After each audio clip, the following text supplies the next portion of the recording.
Welcome to Forum 360, where we have a global outlook from a local view. I'm your host, Leah Love, and today we have the beautiful Rema Cole. She is the founder and facilitator of Healing Hearts Ministry, which was founded in 2005. Today we are going to talk about making a difference one heart at a time. Thank you for joining us today. And thank you so much for having me on your show, Miss Leah. This is a great opportunity to share with you and your viewers. And I love the topic that you chose, making a difference one heart at a time. That's really global. I like that. So tell us about your ministry. Well, my ministry, Healing Hearts Ministry, is a ministry that ministers to people who are struggling with hurt, resentment, unresolved issues by life's emotional deposits, unforgiveness, and the Healing Hearts Ministry is a ministry that can meet those needs.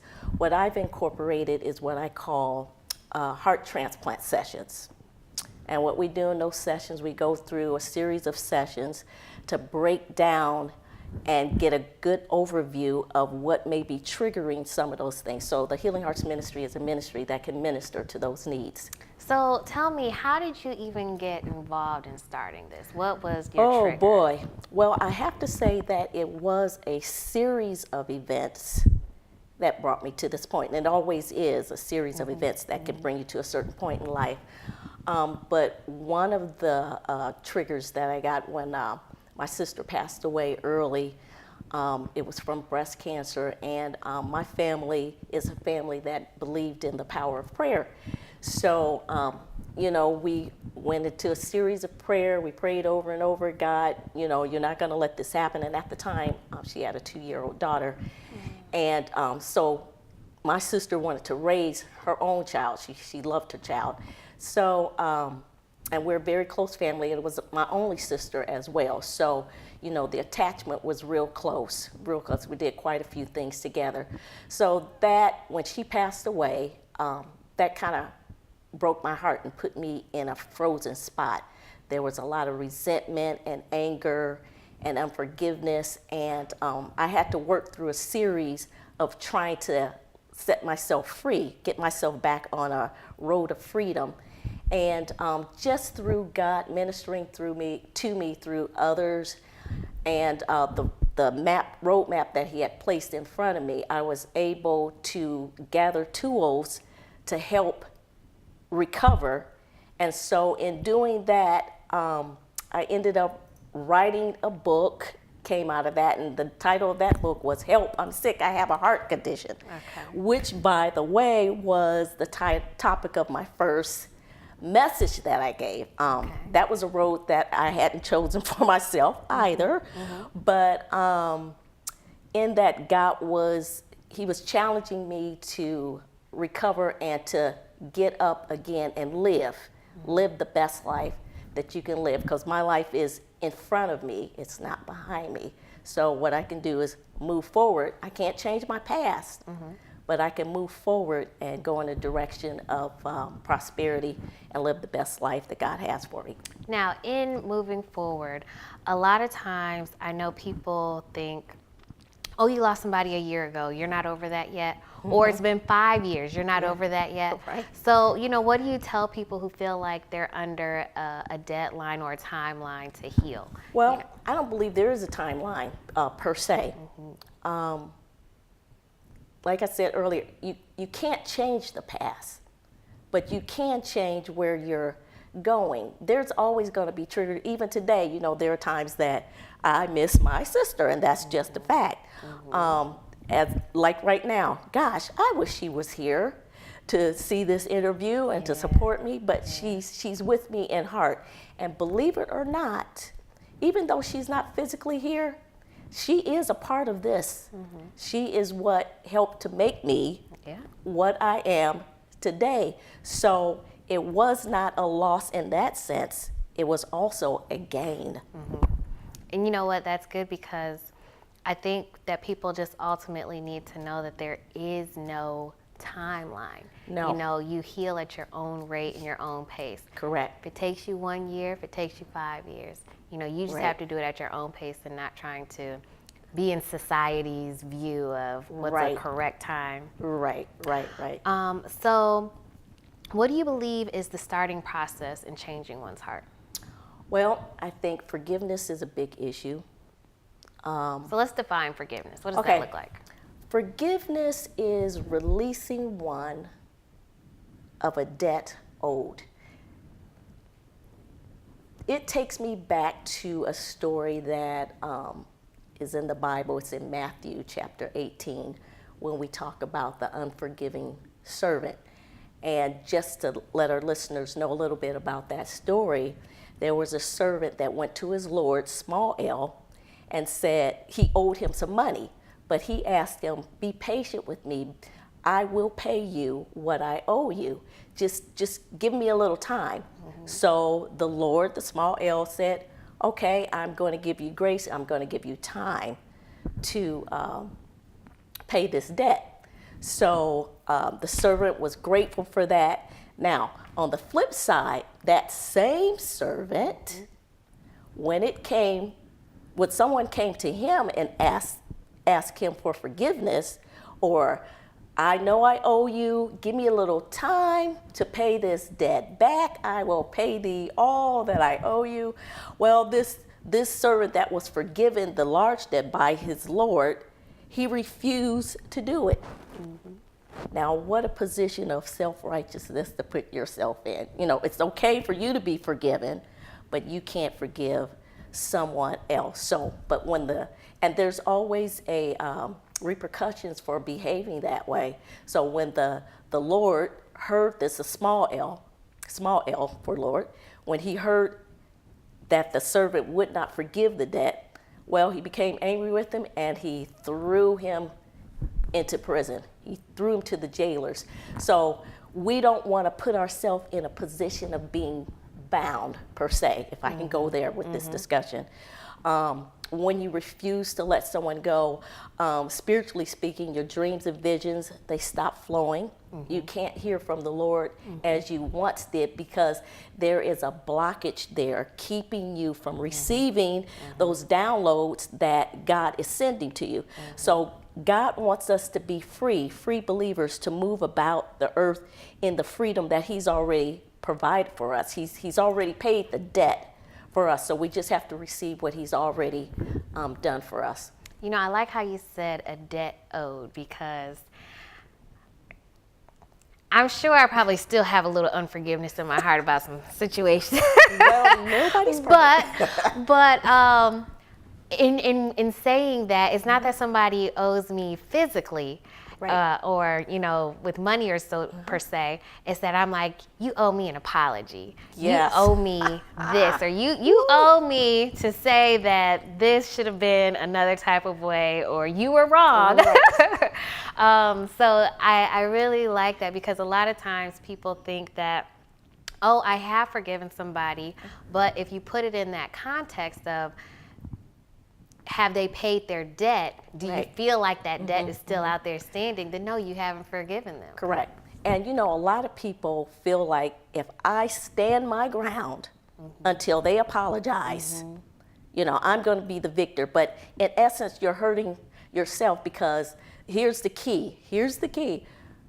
Forgiveness is not for the one that owes you. Forgiveness is for yourself, so that you can walk in the freedom that God has intended for you to walk in. So why not give yourself a gift and say, you know what? I'm going to turn that over to God, because He said, vengeance is mine, I shall repay. You know, God is not going to allow someone to constantly offend you and walk over you without stepping in. But you have to give God room to handle it, and just walk in peace and walk knowing that God is for you and God will handle the situation. But in the meantime, I owe myself. I owe myself a present. So Because why not let 'em otherwise, go? you'll end up in jail of your own mind. There you go. There you In go. reference to your story. Yes. All right. So How can we, I know we've talked about this just a little bit, but how else, if you want to expand upon it, can you realize or recognize that you've truly forgiven someone? Well, I believe that, now, also, I want to throw this in, forgiveness or releasing somebody can be kind of tricky because it's kind of an intangible. If that individual or person is not in your social circle, okay, we can devise ways a lot of times to not be in the presence of the one that is offended. We know how to avoid, right? So, but I believe when you can see that individual or that circumstance and the sting is gone, Okay. I believe that you're well on your way to total recovery from that situation, to wish well for them. You know, pray for them. And that's a hard thing to do, to pray for someone that has truly offended you, especially when you know you haven't done anything to them. But you have to look at possibly the spot they were in when the offense happened. We all grow at different spots and different levels in this life. They may not understand truly what they have done until the same thing possibly could be done to them. You know, you can't judge people. You have to be in another person's shoes to kind of see where they are. So in a way, you can give them the benefit of doubts, like, you know what, they didn't know what they were doing. Just like our Father says in heaven, he says, forgive them, for they know not what they do. You know, I think that's one of the things that we really don't do in the heat of the moment is look at the mindset in the background of what's going on with somebody else in that instance. And that's probably one of the things that a lot of people don't talk about and teach you how to do. It's just, you were wrong. You need to let them know that you were wrong. Or we're just not going to talk until you admit that you were wrong. If you guys are just tuning in, I am talking to Ms. Rema Cole, and she is the founder and facilitator of Healing Hearts Ministry. And we are talking about healing and making a difference one heart at a time. So going back to you called them heart sessions? Heart transplant sessions. Heart transplant sessions.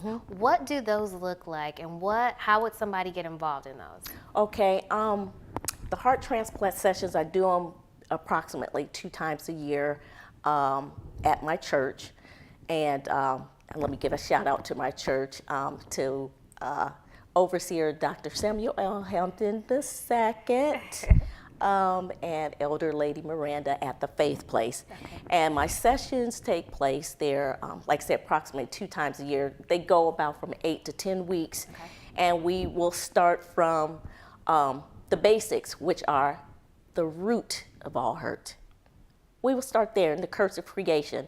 You know, we're born into a broken world. And we have to come to a place of accepting God's idea for life, not our idea, God's idea, so we can walk in his pathway and understand somewhat why people do what they do. And the only people or persons that we can work on is ourselves, because I want to walk in freedom. I want to be at peace with God. I want all that God has for me. In Proverbs, it talks about guard your heart. We have to guard our heart, for out of it are the issues of life. So every decision that you're making in life comes from a deposit, negative or positive, that has been put into you as you're growing, as you're, from childhood all the way up. There's deposits along the way, along the road that we're walking. And sometimes we can get negative deposits that causes us to act negatively in certain situations. Okay. And so in the session, is it a question and answer type? Is it more how does that format look like? It's sort of what I do is teach. I throw scenarios, there's questions, and we all take our time. Everyone is involved in the class, free to talk, free to ask questions.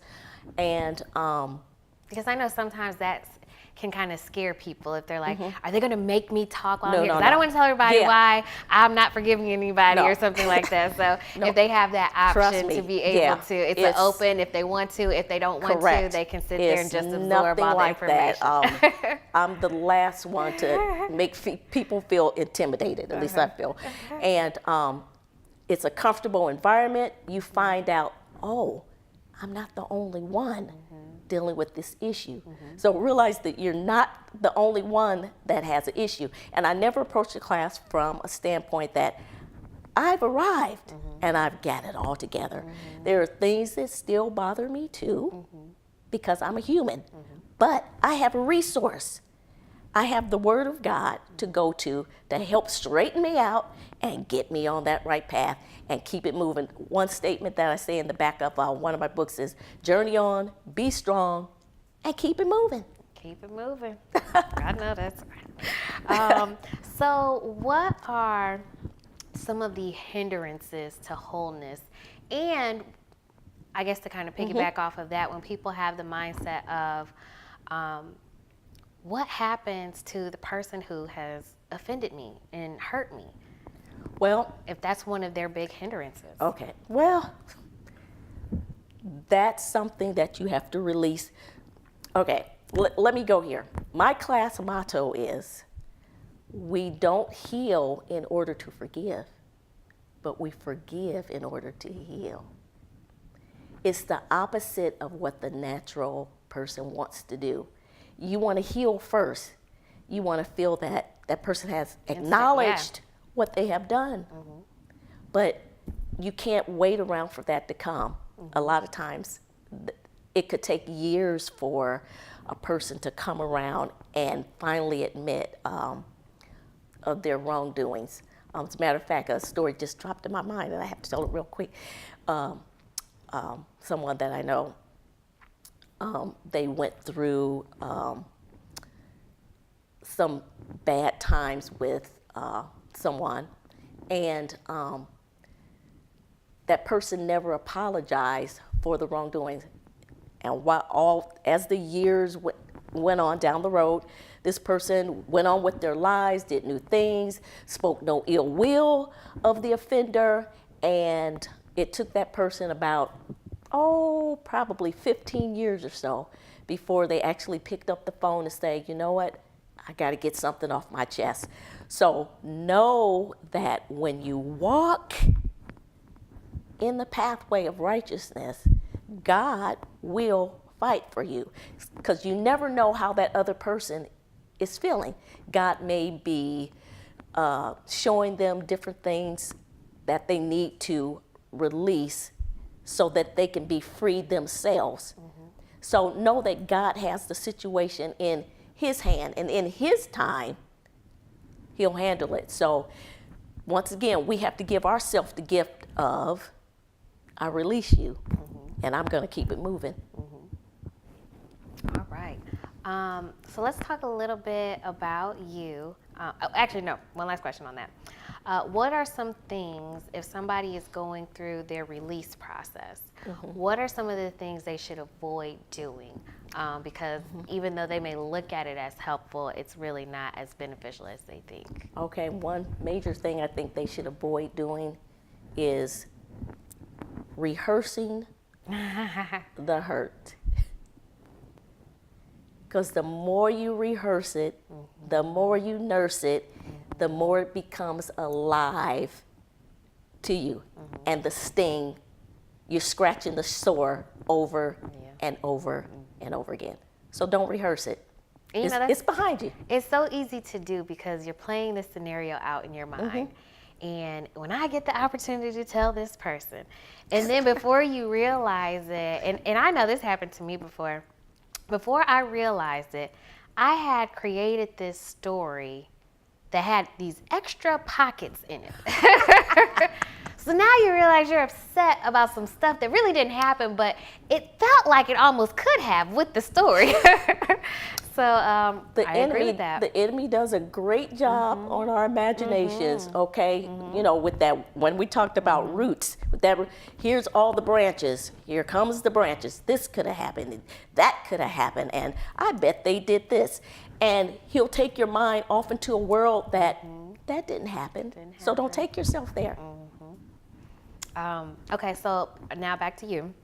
How many books have you written, and where can we purchase your books? Okay, I've written 3 books, and I have one that should be published by the end of this year. Okay. You can get my books on Amazon.com, Okay. Barnes & Nobles, or you can purchase them directly from me. And you can go on my website, remacole.com, Spell that for us. REMACOLE, Okay.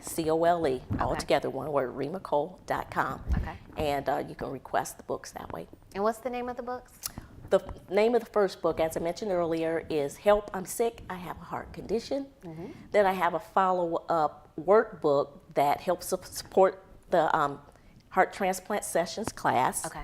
And then my third one was Packing for the Journey. And I haven't quite titled, the fourth one's coming. We're gonna wait and see what God says on that one. I was trying to get my little sneak peek. Okay.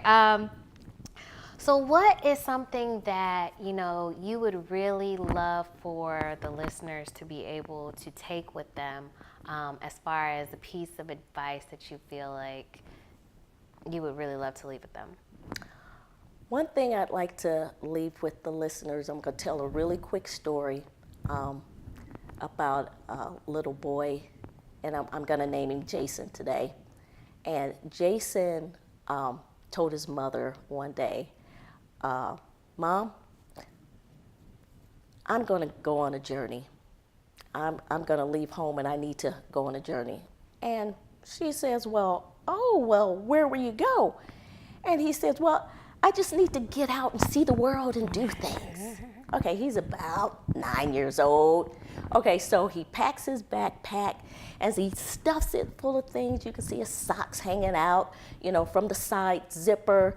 And he has all things in there that he needs, thinks he needs for this journey.